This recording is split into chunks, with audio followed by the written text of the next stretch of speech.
கோலி second consecutive டக் 4 பால்ல For the first duck time. Out for the very first time. And போகும்போதே ஃபேன்ஸுக்கு எல்லாமே ஒரு மாதிரி சென்ட் ஆஃப்லாம் மாதிரி இது பண்ணிட்டு தான் போனாரு. கொஞ்சம் பார்க்க கஷ்டமா தான் இருந்தது. பட் எனக்கு என்னன்னா, இன்னும் கொஞ்சம் அவங்கள ரொம்ப டாக் ஆஃப் த டவுனா இல்லாம கொஞ்சம் ஒரு ஃப்ரீயா விளையாட வைக்கலாமோ அப்படிங்கிற மாதிரி எனக்கு தோணுது. ரொம்ப ப்ரெஷரைஸ் பண்ற மாதிரி, இதுதான் உனக்கு, இது நீங்க ப்ரூவ் பண்ணனா யூ வில் நாட் பி இந்த இது அப்படிங்கிற மாதிரி ரொம்ப ப்ரெஷரைஸ் பண்ற மாதிரி இருக்கு. ஏன்னா அவர் வந்து நேச்சுரலாவே கேமை கொண்டு போறவர். லாஸ்டா கொஞ்ச நாளாவே கொஞ்சம் ஃபார்ம் டிப்ல இருக்காரு. நான் ஆல்சோ பெருசா காம்படிட்டிவ் கிரிக்கெட் விளையாடுறது இல்லை. ஸோ அதான் அவருக்கு டெக்னிக்கலா பெருசா எந்த இதுவுமே கிடையாது. இன்னும் கொஞ்சம் அவரை கொஞ்சம் ஃப்ரீயா விளையாட விடலாம். ஒண்ணு இருக்க ஒண்ணு இல்ல. இதை அவன் சொல்லி முடிச்சிடலான்னு தோணுதுடா மாப்ள. இதை வந்து நீ இருப்ப, நீ நல்லா இருந்தா நீ இருக்கலாம், இல்ல பாப்போம், நீங்க உங்களோட ஃபிட்னஸ் எப்படி, அதெல்லாம் தேவையில்ல.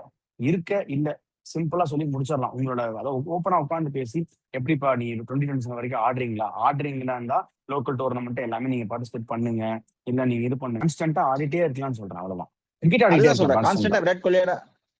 கான்ஸ்டன்டா விராட் கோலியால ஆட முடியாதுன்னு எனக்கு தோணுது. ஏன் நான் சொல்றேன்னா, பிகாஸ் அவர் வந்து இது ஆடிதான் நான் ப்ரூவ் பண்ணணுமான்னு சொல்ற ஸ்டேஜுக்கு அவர் போயிட்டாரு. ஹானஸ்டா நான் சொல்றேன். பிகாஸ் நான் பார்த்த வரைக்கும் இப்போ 2 கேமா பாக்குறேன், ப்ராப்ளி அவருக்கு இன்னும் தோணலாம். பட் எனக்கு என்னமோ தோணுது, இந்த சவுத் ஆப்பிரிக்கா சீரிஸ் பாப்பாரு, அவரால் கிரேமை இது பண்ண முடியலன்னா ஜஸ்ட் ஓகே, என்னால யாருக்கும் தேவையில்லன்னு சொல்லிட்டு கிளம்பி போயிடுவாரு. பிகாஸ் டெஸ்ட் மேட்ச் அப்படிதான் நடந்தது. ஏன்னா நீ ரிட்டையர்மெண்ட் டெஸ்ட் மேட்ச் அனௌன்ஸ் பண்ணல போற அப்படின்னா நீ வந்து ரஞ்சி டிராஃபி ஆடணும்னு அவசியமே கிடையாது.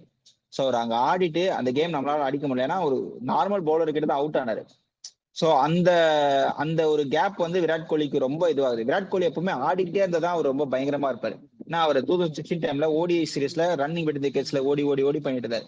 ஸோ அந்த கேப் வந்து விராட் கோலியோட ஃபார்ம் வந்து கண்டிப்பா டிப் பண்ணும். ஸோ ப்ராபபிளி அவர் டிசிஷன். பட் என்னால விராட் கோலி எப்படி பார்க்க முடியல, அதுக்கு பேசாம நீ சொல்ற மாதிரி சென்ட் ஆஃப் பண்ணிட்டு ஓகே ஐம் கோயிங்